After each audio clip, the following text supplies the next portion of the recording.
verbe lire ne supporte pas l'impératif. Non, je dis le verbe lire ne supporte pas l'impératif. Aversion qu'il partage avec quelques autres. Oui, le verbe aimer. Oui. Le verbe rêver aussi. Hein. On peut toujours essayer, bien sûr. Aime-moi. Rêve.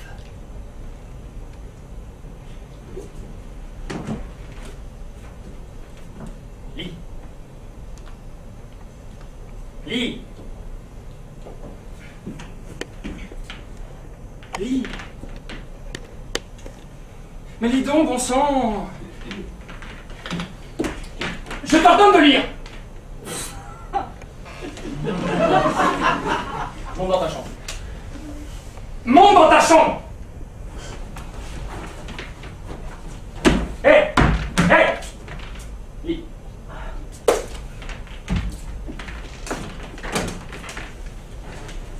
Résultat. Bien. Ah, elle s'est endormie sur son lit. La fenêtre, tout à coup, lui est apparue immensément ouverte sur quelque chose d'enviable. C'est pas ça, c'est par là qu'elle s'est envolée. Pour échapper au livre. Mais c'est un sommeil vigilant. Pour peu que son père ouvre la porte de sa chambre, il la trouvera sagement occupée à lire. Même s'il est monté à pas de loup, de la surface de son sommeil, elle l'aura entendu venir.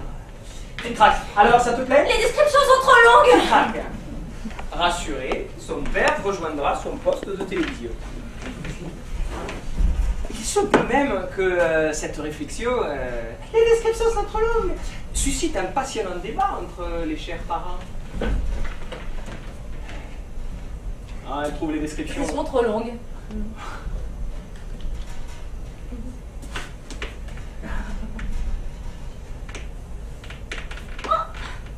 Oh, mais il faut la comprendre. Nous sommes au siècle de l'audiovisuel. Alors évidemment, les romanciers du 19e avaient tout à décrire. Tu as raison pour lui laisser sauter la moitié des pages. Ah mais attends. D'autant plus inconcevable cette aversion pour la lecture, puisque nous sommes d'une génération où la tendance était plutôt à nous empêcher de lire. Ouais, arrête de lire, voyons, tu vas te crever les yeux. Sors plutôt jouer, il fait un temps superbe. Éteins. Il est tard. Ah oui. Il faisait toujours trop beau pour lire alors et trop sombre était la nuit. Soyons justes, nous n'avons pas pensé tout de suite à lui imposer la lecture comme devoir. Nous n'avons d'abord pensé qu'à son plaisir. Ces premières années. Ces premières années nous ont mis en état de grâce. L'émerveillement absolu devant cette vie neuve nous a donné une sorte de génie. Pour elle, nous sommes devenus conteurs. Mais dès son éclosion au langage, nous lui avons raconté des histoires. Ah, ça, c'était une aptitude que nous ne connaissions pas. Mais son plaisir nous inspirait, son bonheur nous donnait du souffle. Pour elle, nous avons multiplié les personnages, enchaîné les épisodes, raffiné les choses trappes. Et même si nous n'avons pas eu ce talent-là, si nous lui avons raconté les histoires des autres, et même plutôt mal, non, aucune importance. Même si nous n'avons rien raconté du tout, même si nous nous sommes contentés de lire à voix haute, nous étions son romancier à elle. Mieux, nous étions le livre. Souviens-toi de cette intimité-là, si peu comparable. Comme nous aimions l'effrayer, pour le pur plaisir de la consoler. Et comme elle nous réclamait cette frayeur. Si peu dupe déjà, et pourtant toute tremblante. Une vraie lectrice, en somme. Oui.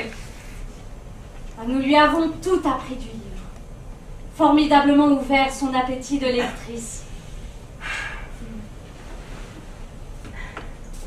Au point, souviens-toi, au point qu'elle avait hâte d'apprendre à lire.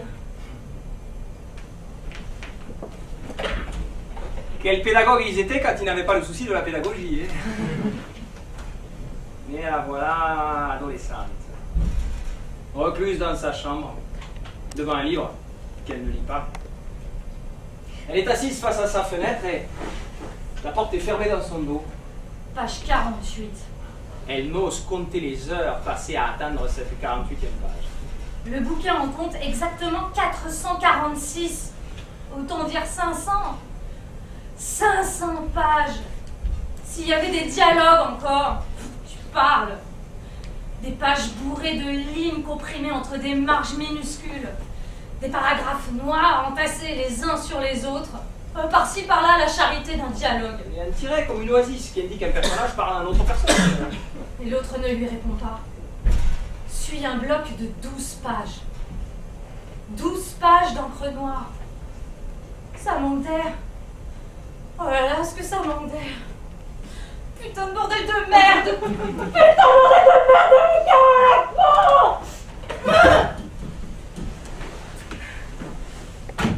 Page 48. Si au moins elle se souvenait du contenu des 47 premières pages.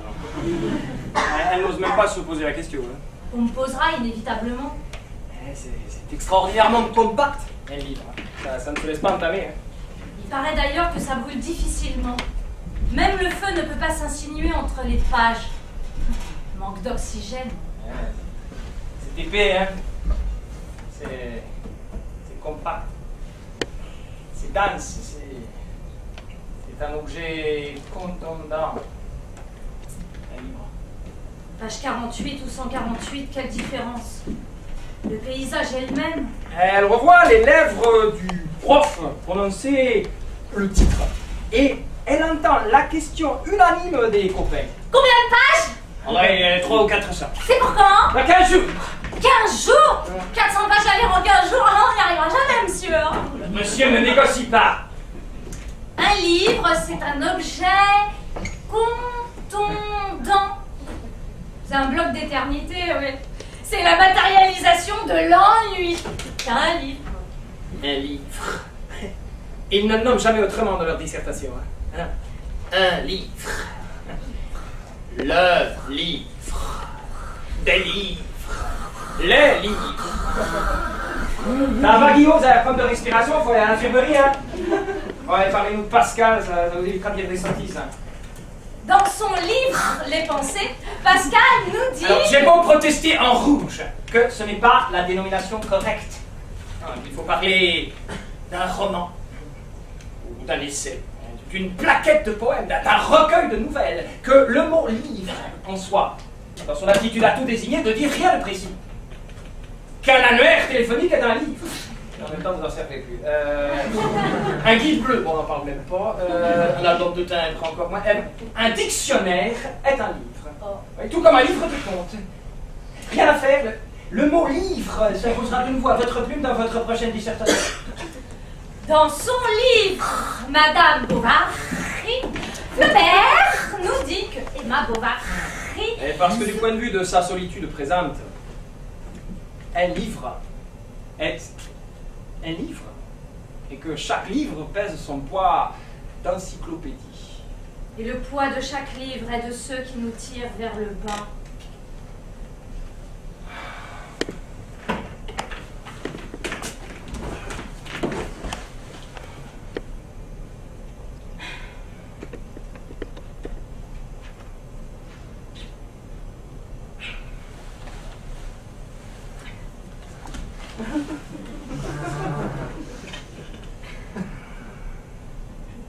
Oh la bêtise. La vulgarité. La violence des programmes, c'est inouï. Les dessins animés japonais, t'as déjà regardé un de ces dessins animés japonais là? Mais c'est pas seulement une question de programme, c'est la télévision en elle-même. Cette facilité, cette passivité du téléspectateur. Ah ouais, ça si on a une. On zappe. Cette dispersion.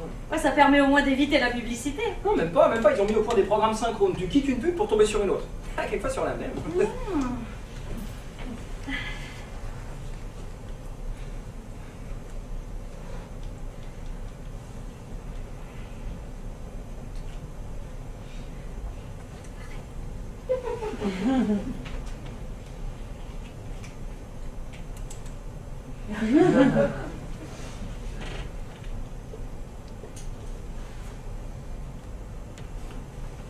Lire, évidemment, c'est autre chose. Lire est un acte. C'est très juste ce que tu dis. Lire est un acte. L'acte de lire, c'est très vrai.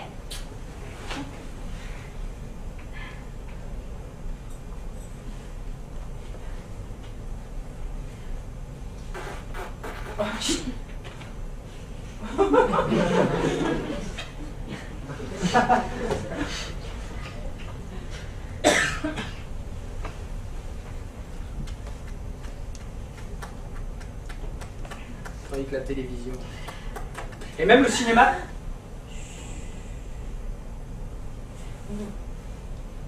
Même le cinéma, si on y réfléchit bien. Mais oui, tout nous est donné dans un film. Rien n'est conquis. Tout nous est mâché. Les images, les décors, la musique d'ambiance auquel on n'aurait pas compris l'intention du réalisateur. La porte qui grince pour t'indiquer que c'est le moment d'avoir la trouille. Et ben, dans la lecture, il faut imaginer tout cela. La lecture est un acte de création permanente. Tu sais ce qui me frappe, moi? Oui. C'est le nombre d'heures passées par un gosse devant un poste de télé en comparaison des heures de français à l'école. Non mais j'ai lu des statistiques là-dessus. Ah, ça doit être dingue. 1 pour 6 ou 7. Sans compter les heures passées au cinéma. Hein.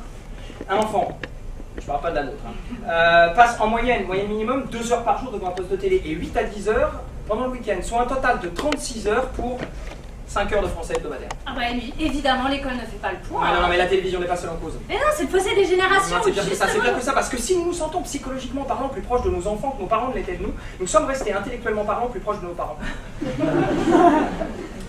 Affectivement parlant, si tu préfères. Effectivement. Attends, j'ai pas dit effectivement, j'ai dit affectivement. Autrement dit, nous sommes affectivement plus proches de nos enfants et effectivement plus proches de nos parents, c'est ça? C'est un fait de société. Non, c'est une accumulation de faits de société qui pourrait se résumer en ceci, que nos enfants sont aussi les filles et les fils de leur propre époque, quand nous n'étions que les enfants de nos parents. Mais oui. Adolescents, nous n'étions pas les clients de notre société. Wow. Commercialement et culturellement parlant, c'était une société d'adultes. Vêtements communs, plats communs, culture commune. Le petit frère héritait les vêtements du grand. Nous faisions les mêmes repas, aux mêmes heures, à la même table. Nous faisions aussi les mêmes promenades le dimanche. Et la télévision ligotait la famille dans une seule et même chaîne. Bien meilleure d'ailleurs que toute celle d'aujourd'hui. Et en matière de lecture, le seul souci de nos parents était de placer certains titres sur des rayons inaccessibles. Car quant aux générations précédentes, celles de nos grands-parents, arrière-grands-parents même, elles interdisaient purement la lecture aux filles. C'est vrai. Surtout celle des romans. Tandis qu'aujourd'hui, les adolescents sont clients à part entière d'une société qui les habille, qui les nourrit, qui les distrait, qui les incultive, où fleurissent les McDo, là, les NAC et autres boucailles. Nos allions en boom, ils font des rêves partis. Voilà. Nous lisions un bouquin, ils se tapent des DVD. Nous aimions à communier sous les auspices des Beatles. Ils s'enferment dans l'autisme du Walkman. Je crois que ce sont des lecteurs MP3. Et on voit même cette chose inouïe, hein, des quartiers entiers confisqués par l'adolescence. De gigantesques territoires urbains voués aux errances adolescentes. Tu vas voir qui va dire Bobo. Bobo. Il a dit Bobo. La barbarie, Beaubourg. Beaubourg, le fantasme brouillant. Beaubourg, l'errance, la drogue, la violence. Beaubourg est la béance du RER, ce trou des halles, hein, d'où jaillissent des illettrés, au pied de la plus grande bibliothèque publique de France. La seconde plus grande bibliothèque de France. Il y a la BNF maintenant à Bercy depuis la Notre fille fréquente Beaubourg? Rarement. Ouais. Bref. Ils ne lisent plus. Trop sollicités par ailleurs. Et si c'était la faute de la télévision, c'est celle de l'invasion électronique. Et si c'était la faute des petits jeux hypnotiques, c'est celle de l'école. L'apprentissage aberrant de la lecture, l'anachronisme des programmes, l'incompétence des maîtres, la vétusté des locaux, le manque de bibliothèques, le budget du ministère de la Culture. Mais une misère! Et la part infinitésimale réservée aux livres dans cette bourse microscopique. Mais comment veut-on dans ces conditions que la jeunesse lise? D'ailleurs, les Français lisent de moins en moins.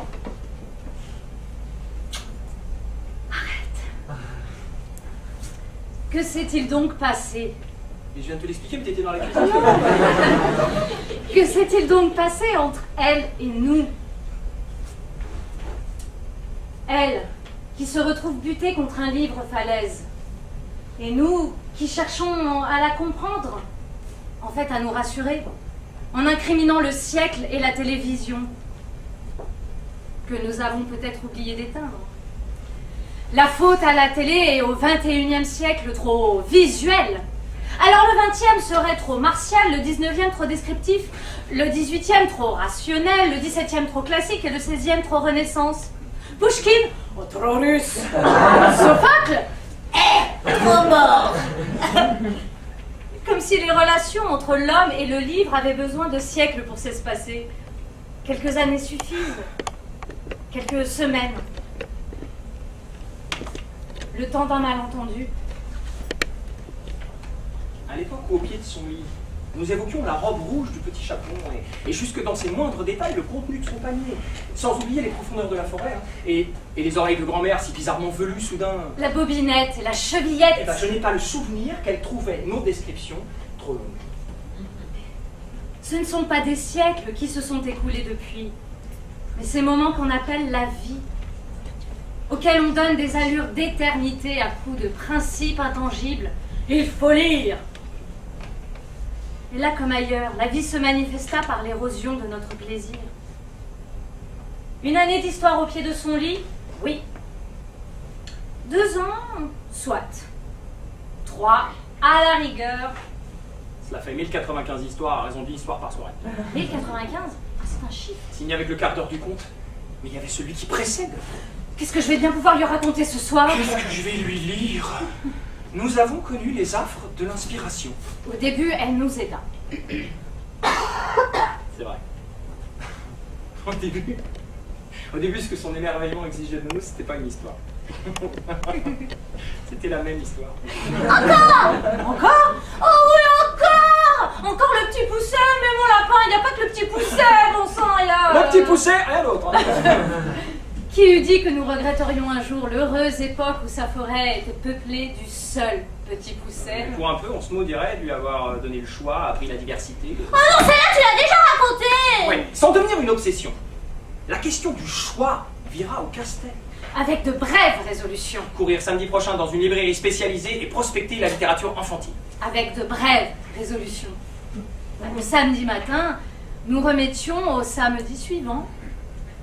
Nous avons connu des moments de révolte aussi. Pourquoi moi? Pourquoi pas toi? Ah non, désolé, ce soir, c'est toi qui lui raconte son histoire. Oh, c'est bien, je n'ai aucune imagination. Dès que l'occasion s'en présentait, nous déléguions une autre voix auprès d'elle. Cousin! Ah, cousine! Babysitter. Tante de passage. Une voix jusqu'ici épargnée et qui trouvait encore du charme à l'exercice. Et qui déchantait souvent face à ses exigences de public tatillon. C'est des massacres, Raymond, la grand-mère! Nous avons honteusement rusé aussi. Le prix qu'elle attachait à son histoire. Plus d'une fois, nous avons été tentés d'en faire une monnaie d'échange. Tu continues, tu n'auras pas d'histoire ce soir. Menace que nous mettions rarement à exécution. Puis c'est un coup de gueule où la privée de dessert ne tirait pas à conséquence. Oui, mais l'envoyer au lit sans lui raconter son histoire, c'était plonger sa journée dans une nuit trop noire. Ouais. Et la quitter sans l'avoir retrouvée. Punition intolérable pour elle. Ouais, pour nous. Reste que cette menace, nous l'avons proférée.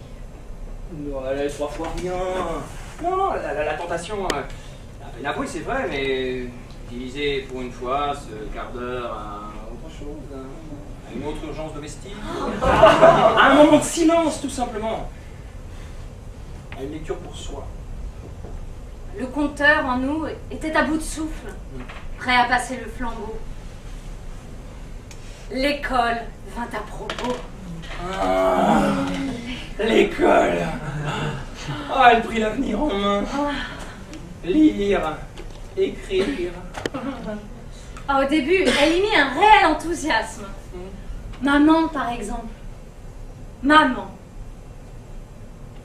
3 petits ponts, un rond, une boucle, 3 autres petits ponts, un second rond, une autre boucle et 2 derniers petits ponts.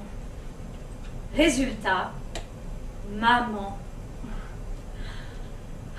Comment se remettre de cet émerveillement? Non, mais il faut essayer d'imaginer la chose. La petite s'était levée très tôt ce matin-là. Et elle était sortie, accompagnée par sa maman, justement, dans un crachin d'automne. Oui, un crachin d'automne et une lumière d'aquarium négligée. Ne lésinons pas sur la dramatisation atmosphérique. Elle est sortie tout enveloppée encore de la chaleur de son lit. Un arrière-goût de chocolat dans la bouche. Ça rend bien fort cette main au-dessus de sa tête, marchant vite, vite. 2 pas, quand maman n'en fait qu'un. Son cartable, brinque-ballant dans son dos. Et c'est la porte de l'école. Le baiser, hâtif. La cour en ciment, les marronniers noirs, les premiers décibels. Puis tous assis, derrière les tables lilliputiennes. Immobilité et silence. Langue tirée, doigts gourds, poignets soudés. Petit pont, bâtonnet, boucle, rond et petit pont. Elle est à 100 lieues de maman à présent. Plongée dans cette solitude étrange qu'on appelle l'effort, entourée de toutes ces autres solitudes à langue tirée. Et voici l'assemblage des premières lettres.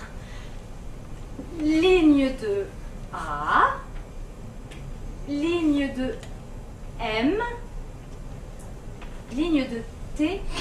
Oh oui, mais c'est pas commode le T avec cette barre transversale. Mais du gâteau comparé à la double révolution du F, à l'incroyable embrouillamini d'où émerge la boucle du K. Oh oui, mais toutes ces difficultés pourtant vaincues, pas à pas, au point qu'aimantées les unes par les autres, les lettres finissent par s'agréger d'elles-mêmes En syllabes. Ligne de ma. Ligne de pas. Et là, devant elle, elle assiste à l'éclosion silencieuse du mot sur la feuille blanche. Maman. Elle l'avait déjà vu plusieurs fois et reconnue au tableau, mais... Et là, dans ses yeux, écrit de ses propres mains, d'une voix d'abord incertaine, elle annonce les deux syllabes séparément. Ma. Puis tout à coup, ce cri de joie célèbre l'aboutissement du plus gigantesque voyage intellectuel qui se puisse concevoir. Une sorte de premier pas sur la lune. Donc, sous le coup de l'émerveillement, elle revient de l'école assez fière d'elle. Elle exhibe ses taches d'encre comme autant de décorations. Elle ouvre son cartable, elle expose ses prouesses. Elle reproduit le mot sacré. Et si c'est pas maman, ce sera papa. Ou bonbon, chat, ou son prénom. En ville, elle devient la doublure infatigable de la grande épître publicitaire. Renault, Les mots lui tombent du ciel. Galeries, Lafayette, Les syllabes colorées explosent dans sa bouche. Vanick, Camargue, Camargue. Camargue, Non, j'ai pas lu. Camargue. Camargue. Pas une seule marque de lessive ne résiste à sa passion du décryptage. La veuve plus blanc. Qu'est-ce que ça veut dire, la veuve plus blanc? Car l'heure a sonné des questions essentielles.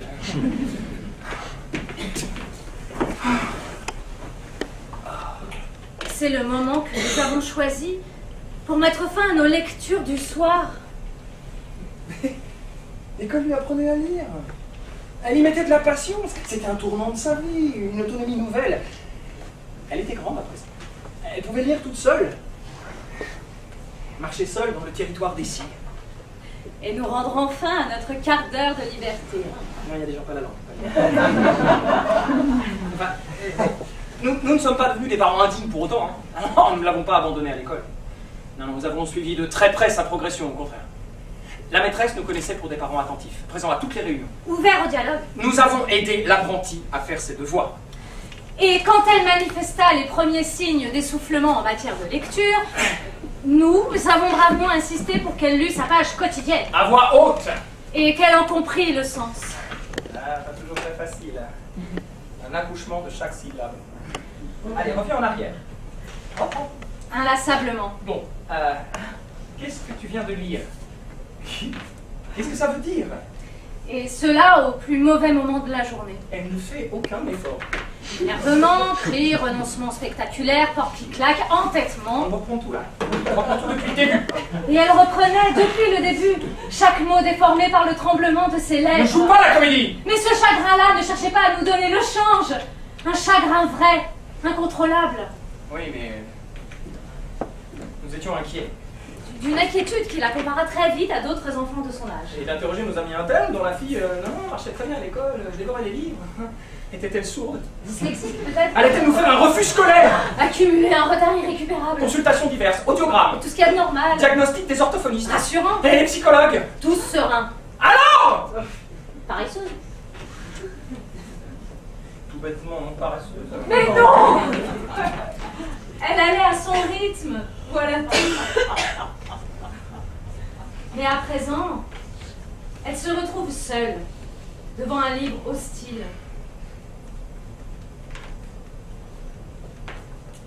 Où donc se cachent tous ces personnages magiques? Ses frères, ses sœurs, ses rois, ses reines, ses héros, tant pourchassés par tant de méchants. Se peut-il qu'ils aient à voir avec ces traces d'encre brutalement écrasées qu'on appelle des lettres? Se peut-il que ces demi-dieux aient été émiettés à ce point, réduits à ça, des signes d'imprimerie? Et le livre, devenu cet objet, drôle de métamorphose, revers de la magie, ces héros et elle étouffés ensemble dans la muette épaisseur du livre. Bon, qu'est-ce qui est arrivé au prince? J'attends là.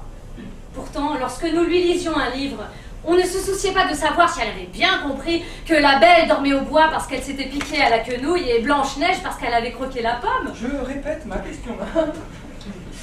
Qu'est-ce qui est arrivé au prince quand son père l'a chassé du château? Nous insistons, nous insistons. Mais bon sang, il n'est tout de même pas pensable que cette gosse n'ait pas compris le contenu de ces 15 lignes. C'est tout de même pas la mer à boire. 15 lignes. Nous étions son compteur, nous sommes devenus son comptable. Parce que c'est comme ça. Pas de télévision tout à l'heure. Ah oui, oui. La télévision élevée à la dignité de récompense. Et par corollaire, la lecture ravalée au rang de corvée. C'est de nous cette trouvaille? Oui. Bah, ça avait pourtant tellement bien commencé. Elle était d'entrée de jeu une si bonne lectrice. Et elle aurait pu le rester. Si nous avions refusé de changer en corvée ce qui était un plaisir. Mais le plaisir est tout proche, facile à retrouver. Il suffirait de ne pas laisser passer les années. Il suffirait d'attendre la tombée de la nuit, d'ouvrir à nouveau la porte de sa chambre, de nous asseoir à son chevet et de reprendre notre lecture commune. Lire À voix haute. gratuitement? Ses histoires préférées. Et ce qui se passerait alors vaut la description. Pour commencer, elle n'en prendra pas ses oreilles. Chaboter, échaudé, crâner, compte. La couverture tirée jusqu'au menton, elle sera sur le livre. J'attends le piège. Qu'est-ce que je viens de lire? Tu as compris? Ouais, mais voilà, nous ne lui poserions pas ces questions. Ah? Non. Ni aucune autre. Nous nous contenterions de lire. Gratis?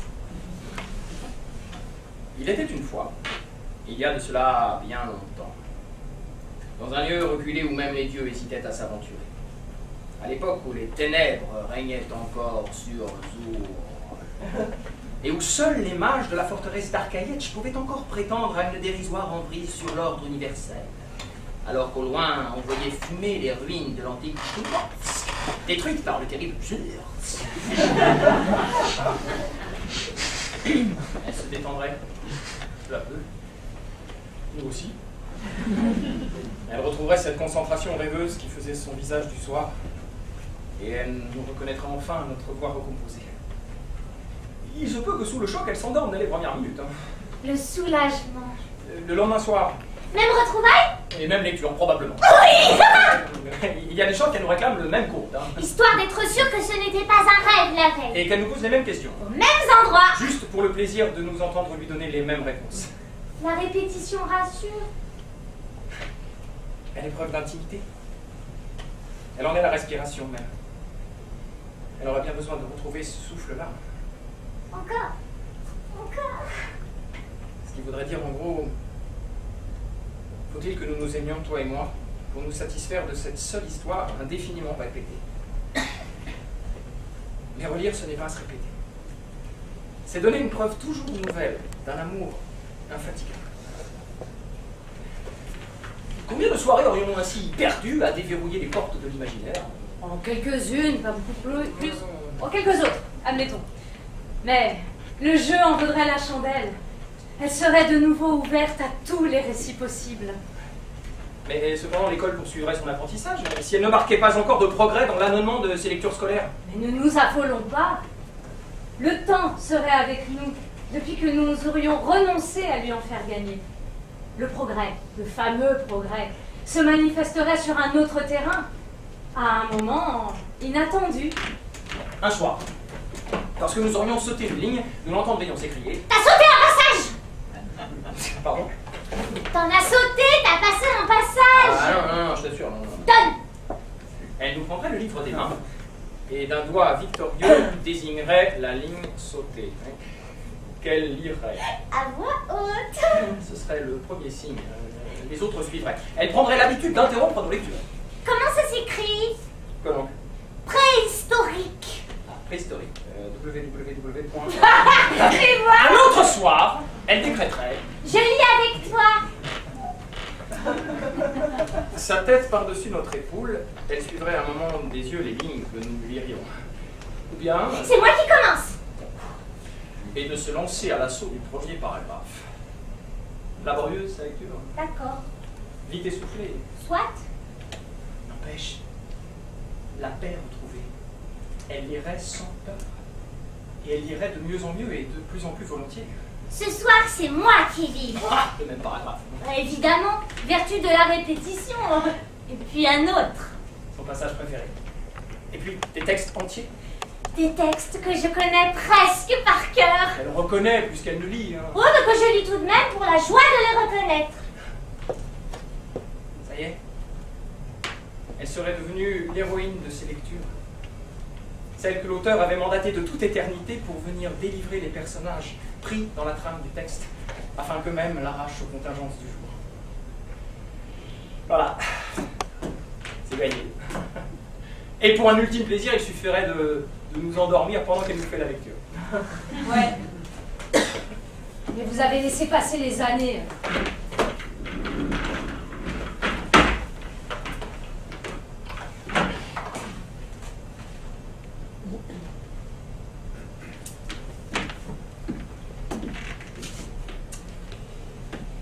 Alors voilà, adolescente. Maison vide, parents couchés, télévision éteinte. Elle se retrouve donc seule. Devant la page 48. Cette fiche de lecture à rendre demain. Demain! Bref, calcul mental. 446 moins 48. 390. 398 pages à s'envoyer dans la nuit! Elle s'y remet, bravement. Les mots du livre dansent entre les oreillettes de son Walkman. C'est un lecteur amusant, hein. Sans joie, ils tombent les uns après les autres, comme des chevaux qu'on achève. Mais elle poursuit sa lecture hein, sans se retourner sur le calibre des mots. Et les mots ont rendu leur sens. Paix à leur lèvres. Cette hécatombe ne les ferait pas. Elle lit comme on avance. C'est le devoir qui la pousse. Page 62, page 63. Elle lit.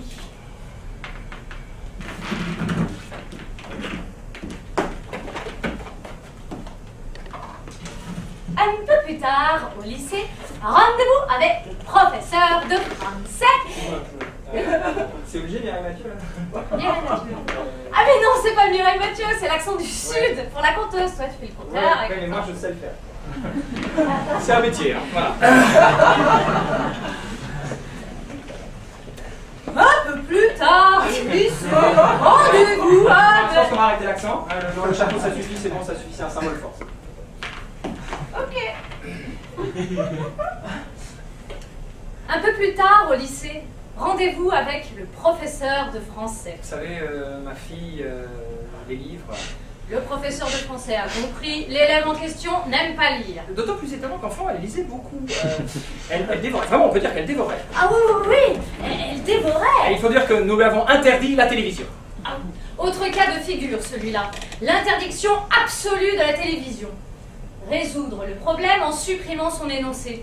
Encore un fameux truc pédagogique. Ah oui, pas de télévision durant l'année scolaire, ça c'est un principe sur lequel nous n'avons jamais transigé. Ah non, pas de télévision. Mais piano de 5 à 6, guitare de 6 à 7, danse le mercredi, judo, Tennis, escrime, ski de fond, dès les premiers flocons, stage de voile. dès les premiers rayons, poterie les jours de pluie, gymnastique rythmique.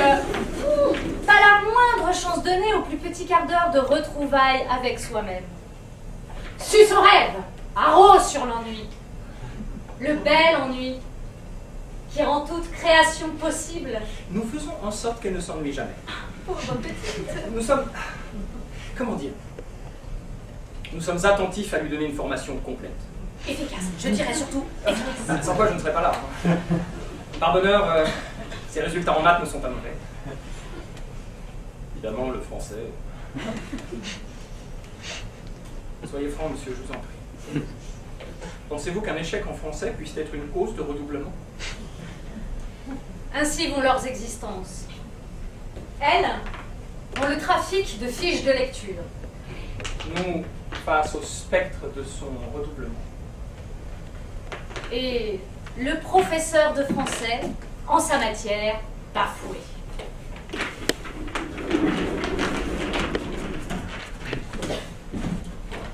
Excuse-moi. Oui. Tu fais quoi là? Je te prépare ton numéro pour... Non, oui, mais c'est pas comme ça qu'on a répété. Non, on l'avait placé un peu plus face public pour que les gens me voient bien. C'est important. Il y a ma mère en plus ce soir. Non, mon père il est pas là, je me m'efface quand même. Ton père t'es pas, tu l'as pas le Excuse-moi. C'est bien Gargamel au pays des Schtroumpfs en fait. Vas-y, enchaîne.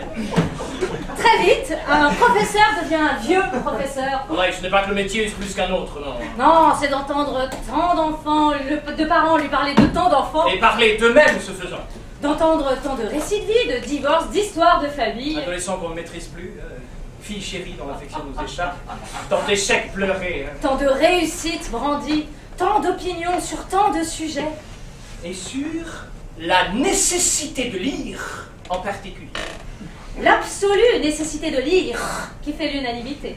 Le dogme! Et il faudra bien que cette gosse se fourre ça dans la tête, le dogme. Or, la gosse a ça dans la tête. Pas une seconde, elle ne remet le dogme en question. C'est du moins ce qui ressort clairement de sa dernière dissertation. Hein. Sujet. Que pensez-vous de cette injonction de Gustave Flaubert à son ami Louis Collet? Lisez pour vivre. Non, d'accord, c'est d'accord. Ses copains, ses copines, tous d'accord. Flaubert avait raison. 3 points d'exclamation. C'est la petite Nadia, ça fait seulement se rajouter. Il faut lire. Alors, il faut lire pour vivre. Et c'est même cette absolue nécessité de la lecture qui nous distingue de la bête. Du barbare ignorant, du sectaire hystérique. Il faut lire pour apprendre. Oui, il faut lire pour réussir nos études. Il faut lire pour savoir d'où l'on vient. Et il faut lire pour exercer notre esprit critique. Et le professeur d'approuver en marge. Oui, intéressant, pourquoi pas. Alors là, c'était très juste. Et de se retenir pour ne pas crier. Encore Lui qui, ce matin, dans le couloir du lycée, a vu la gosse recopier à toute vapeur sa fiche de lecture sur celle de Stéphanie. Moi qui sais d'expérience que la plupart des citations rencontrées sur le chemin de vos écritures sages sortent de dictionnaires, voire de Wikipédia. Et lui qui comprend au premier coup d'œil que les exemples choisis Vous citerez des exemples tirés de votre expérience personnelle. viennent de lectures faites par d'autres. Et lui dont les oreilles résonnent encore des hurlements qu'il a déchaînés en imposant la lecture du prochain roman. Oh, 400 pages à lire en 15 jours, on n'y arrivera jamais. Et bien qu'ils connaissent le rôle joué par la télévision dans l'adolescence de Mathieu, Leïla, Jennifer, Kamel ou Cédric, le professeur approuve encore. De tout le rouge de mon stylo. Lorsque Cédric, Mathieu, Jennifer, Leïla ou Kamel affirment que la télé... Non!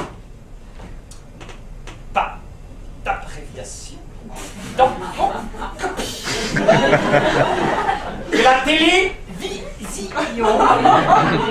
est l'ennemi numéro 1 du livre. Et même le cinéma, si l'on y réfléchit bien. Car l'un et l'autre supposent la passivité la plus amorphe, là où lire relève de l'acte responsable. Très bien. À quelques copies de là, les mots commencent à sautiller sous ses yeux. Les arguments ont tendance à se répéter. L'énervement le gagne. C'est un bréviaire que lui récitent ses élèves. Qui dira jamais la solitude du correcteur de fond? Il faut lire.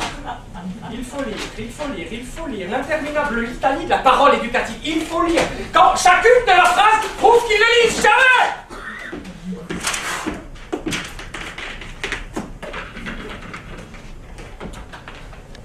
Pourquoi vous vous mettez dans des états pareils? Vos élèves écrivent ce que vous attendez d'eux. À savoir. Qu'il faut lire le dogme.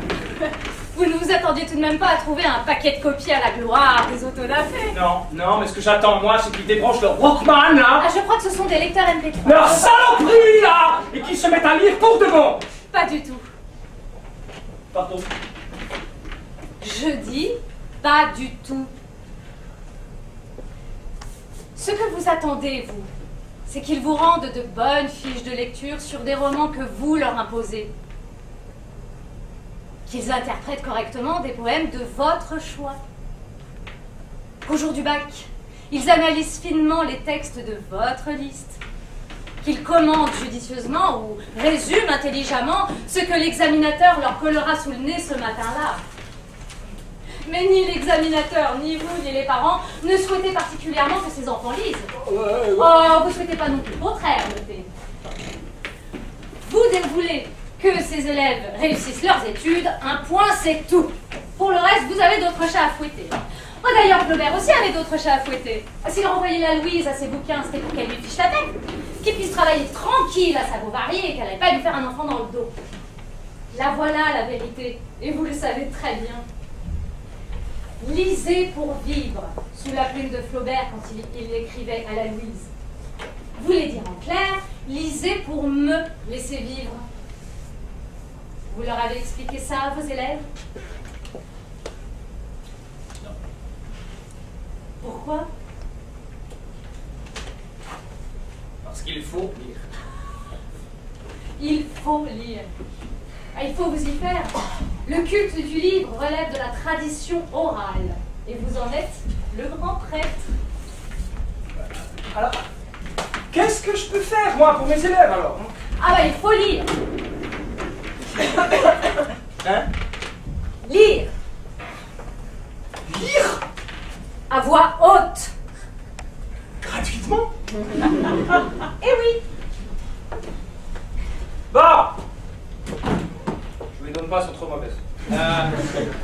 Puisque vous n'aimez pas lire, on m'a conseillé de vous lire des livres. Sans transition, le prof ouvre son cartable et en sort un bouquin gros comme ça, un truc cubique, vraiment énorme. La couverture glacée, un iceberg. Vous y êtes?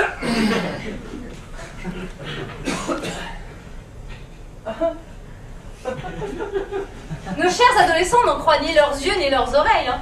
Ce type va leur lire tout ça, mais on va y passer l'année. Perplexité. Certaine tension. Ça n'existe pas un prof qui se propose de passer toute l'année à lire. Ou c'est une sacrée feignasse. Non! Non, bah inutile de prendre des notes. Hein. Essayez d'écouter.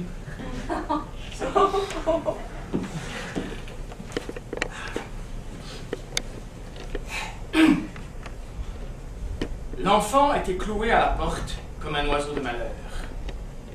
Ses yeux pleine lune étaient ceux d'une chouette. Eux, ils étaient 7 et montaient les escaliers 4 à 4. Bien entendu, ils ignoraient que cette fois-ci, on leur avait cloué un gosse sur la porte. Ils croyaient avoir tout vu et couraient donc vers la surprise. 2 paliers encore et un petit Jésus de 6 ou 7 ans leur barrerait le passage. Un bébé Dieu cloué vif à une porte. Qui peut imaginer une chose pareille? Belleville leur avait déjà tout fait. Que pouvait-on leur faire encore? Ils avaient été accueillis à coups de viande morte et d'épluchures. Des hordes de femmes leur avaient griffé le visage en poussant des you-you.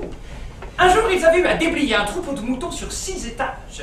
Quelques centaines de brebis énamourées, flanquées de béliers jalousement polygames. Une autre fois, ils avaient trouvé l'immeuble désert, abandonné à reculons par une marée humaine qui, vidée pour vider, s'était soulagée de son être sur chaque marche.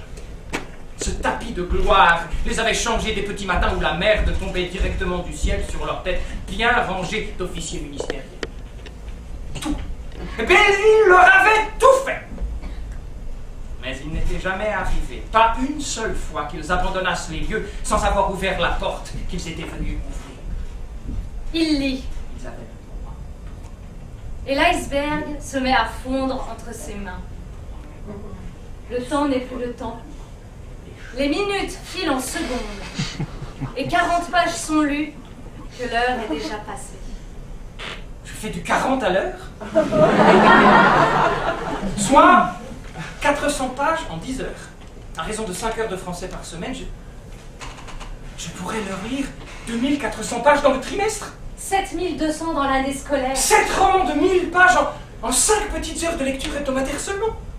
Prodigieuse découverte et qui change tout. Un livre de contes faits se lit vite, très vite.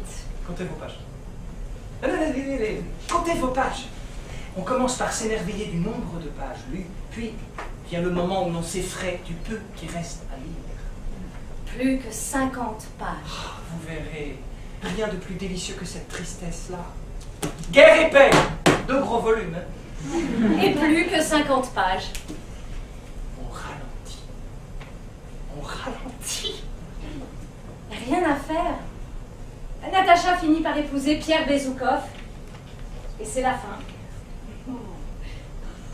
La gratuité est la seule condition avec cette réconciliation avec la lecture. Rien demander en échange. Absolument rien. Lecture cadeau. Lire et attendre. On ne force pas une curiosité. On l'éveille. Lire et faire confiance. Aux yeux qui s'ouvrent. Aux bouilles qui se réjouissent. Et dès que ces adolescents seront réconciliés avec les livres, ils parcourront volontiers le chemin qui va du livre à son auteur, de l'auteur à son époque, et de l'histoire lue à ses multiples sens.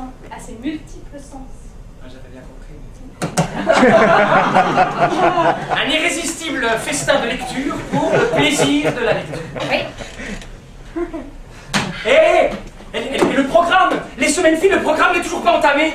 Ah mais pas de panique, le programme sera traité. Mais comment? Mais contrairement à ce qu'imaginaient nos chères têtes blondes, le professeur ne passera pas toute l'année à lire. Ah bon? Non, mais à peine entame-t-il un roman à voix haute, qu'on se précipite l'eau à la bouche, en librairie, pour s'offrir la suite avant le cours suivant. À peine raconte-t-il 2 ou 3 histoires, qu'on avale les bouquins dont il les a tirés. Alors, attention. Qu'est-ce qu'ils ont de particulier, ces livres, hein, là, pour être si vite lus? Facile à lire. Facile à lire. Facile à lire. Moi, le Seigneur des Anneaux, facile à lire. Ça, la Conjuration des imbéciles, c'est facile à lire. Hein. Ouais, c'est plus facile que Germinal ou que le Rouge et le Noir. Hein. Bon, Ah. mais ils ont d'abord qu'ils ne sont pas au programme. Et les élèves réconciliés avec ce qui se lit se rapprochent en cercle des œuvres qui sont à lire. Ils s'y plongent comme si de rien n'était. Pour la seule raison que Germinal, par exemple, est devenu un roman comme les autres, aussi beau qu'un autre. Le programme sera traité.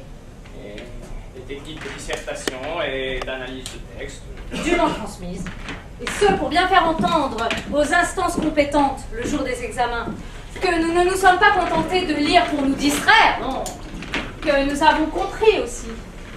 Que nous avons fourni le fameux effort de comprendre. Il reste à comprendre que les livres n'ont pas été écrits. Notre fille La jeunesse les commente, mais pour que si le cœur leur en dit, ils les lisent. Pourquoi tu balayes le sol? Vas-y. C'est pas ton chapeau, c'est mon chapeau. Ton chapeau, il est sur le perroquet. Ah, j'avais pas vu.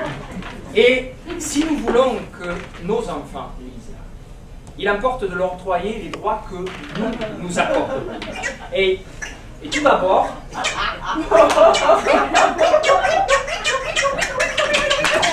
vous l'enlève parce que vous m'écoutez pas. Le droit. Comme toute énumération de droits qui se respectent, celle des droits à la lecture doit s'ouvrir sur le droit de n'en pas user. Le droit de sauter les pages. Tous les enfants devraient pouvoir faire cela. Oui, moyennant quoi ils pourraient s'offrir très tôt presque toutes les merveilles réputées inaccessibles à leur âge. S'ils ont envie de lire un Moby Dick, par exemple, mais qu'ils se découragent devant les développements de Melville sur le matériel et les techniques de chasse à la baleine. Mais il ne faut pas qu'ils renoncent à leur lecture, mais qu'ils sautent. Ils sautent par-dessus tout cela et poursuivent un câble sans se préoccuper du reste. Tout comme il poursuit sa blanche raison de vivre et de mourir. Le droit de ne pas finir un livre? Alors, il y a 36 000 raisons d'abandonner un roman avant la fin. Et alors, si le livre nous tombe des mains... Quoi qu'il tombe. Je laisse tomber, là...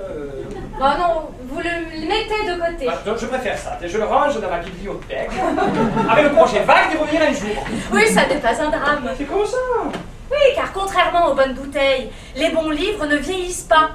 Ils nous attendent sur les étagères et c'est nous qui vieillissons. Et quand nous nous sentons suffisamment mûrs pour les lire, nous nous y attaquons une nouvelle fois.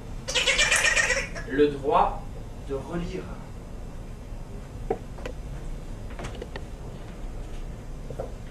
Relire ce qui nous avait une première fois rejetés. Relire sans sauter le passage. Relire sous un autre angle. Relire pour vérification. Oui, nous nous accordons tous ces droits. Mais nous relisons surtout gratuitement. Pour le plaisir de la répétition. La joie des retrouvailles. Encore.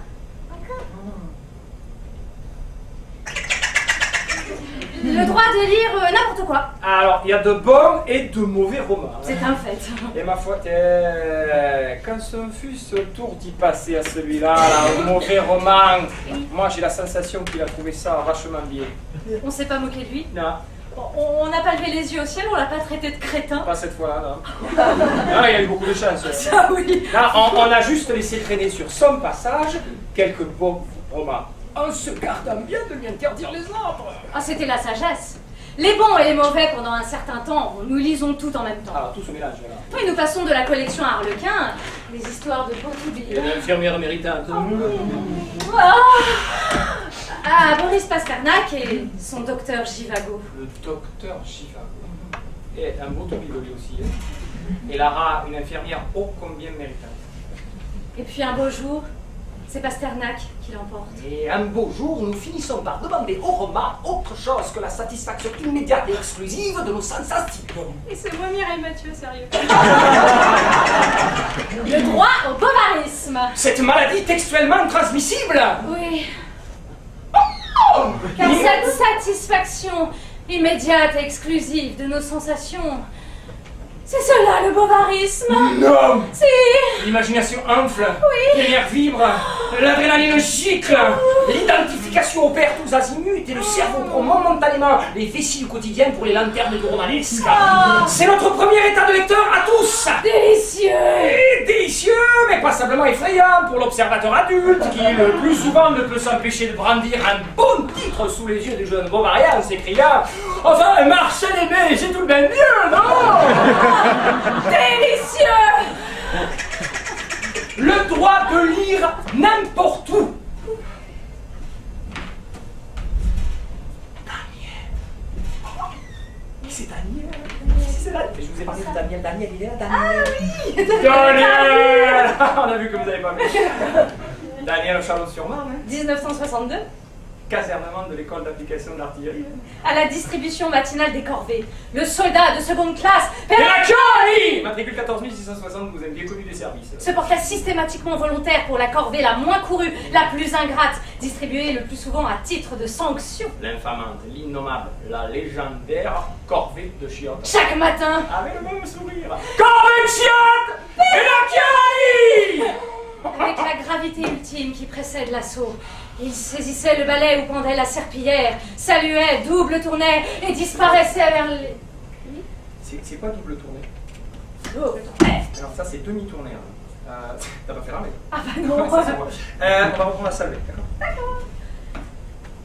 Il saluait, demi-tournait et disparaissait vers les latrines, emportant son secret avec lui. Son secret pesait un bon poids dans la poche droite de son treillis, hein? 1900 pages du volume que la Pléiade consacrait aux œuvres complètes de Nicolas Gogol. Chaque matin, durant tout l'hiver, confortablement assis dans la salle des trônes bouclée à double tour, le soldat de seconde classe, Pennacchioni, s'envolait très au-dessus des contingences militaires. Tout Gogol! De cet envol fabuleux, il ne reste que 2 alexandrins. Oh, gravé très haut dans la fonte du Chasse-d'Or. Et qui comptent parmi les plus somptueux de la poésie française. Oui, je peux sans mentir, assieds-toi, pédagogue, affirmer avoir lu tout mon Gogol au Gog. Mais que cela ne nous fasse pas oublier le droit de grappiller. Je grappille, nous grappillons, vous grappillez. Laisse-les grappiller. Oh oui, oh, d'autant plus que certains livres se prêtent mieux que d'autres au grappillage, composés qu'ils sont de textes courts et séparés. Les œuvres complètes d'Alphonse Allais. Ou de Woody Allen. Les nouvelles de Kafka ou de Saki. Les papiers collés de Georges Perros. Ah, c'est mon vieux La Rochefoucauld. Ouais, et puis la plupart des poètes. Ah, cela dit, on peut ouvrir Proust, Shakespeare. Et même la correspondance de Raymond Chandler. Hein. Oui, l'ouvrir n'importe où, grappiller ça et là sans courir le moindre risque d'être déçu. Quand on n'a ni le temps ni les moyens de s'offrir une semaine à venir. Pourquoi se refuser le droit d'y passer 5 minutes? C'est vrai. C'est ça que elle cherche. Qu'est-ce que Dostoïevski aurait pensé de ça? Ah, je l'ai fait super bien. Le droit de lire à haute voix. Ah, et Flaubert? Plus le droit de se mettre les mots en bouche avant de se les fourrer dans la tête. Plus d'oreilles, plus de musique, plus de salive. Plus de goût, les mots. Et puis quoi encore? Est-ce que Flaubert ne se l'est pas gueulé jusqu'à s'en faire péter les tympans de sa bonne oreille? Étrange disparition que celle de la lecture à voix haute. Vous ne trouvez pas? Pour conclure cette liste des droits inaliénables du lecteur, il importe de revenir à celui que nous avons tant de mal à octroyer à nos chères têtes blondes. Le droit De se taire!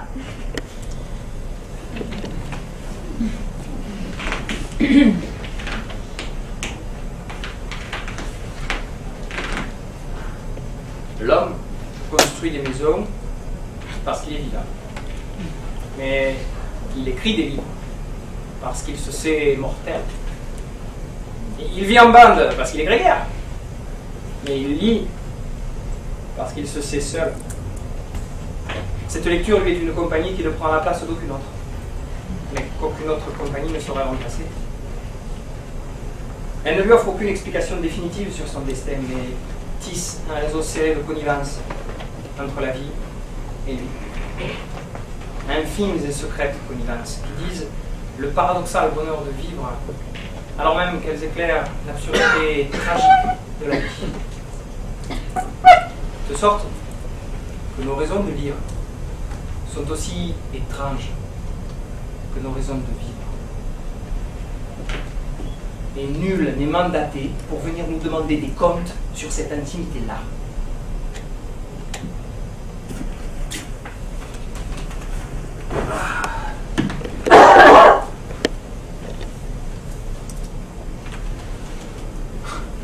C'est mon livre. Ça te plaît? C'est bien, hein? Joli. On voit bien. Tu veux pas m'en lire un bout? te plaît.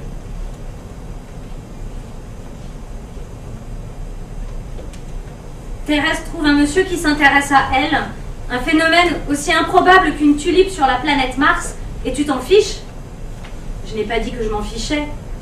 Même pas un chouïa de curiosité, Benjamin. Ça, c'était Clara, sa voix de velours. Tu sais ce qu'il fait au moins dans la vie, l'ami de Thérèse, a demandé le petit derrière ses lunettes roses. Moi non, je savais pas ce qu'il faisait au moins. Et encore? Encore? Des comptes. Des comptes? C'est ce qu'a dit Thérèse, mais il fait des comptes. Interdire notre quincaillerie à un compteur, c'était anéantir le système de valeur du petit. De ma propre personne, à Loussa de Casamance, en passant par la Théo, le vieux Risson, Clément, Tian, Yasmina. Encore. Aussi sous la neige, le petit n'avait rien fréquenté d'autre depuis sa naissance. C'est vrai, avais-je demandé.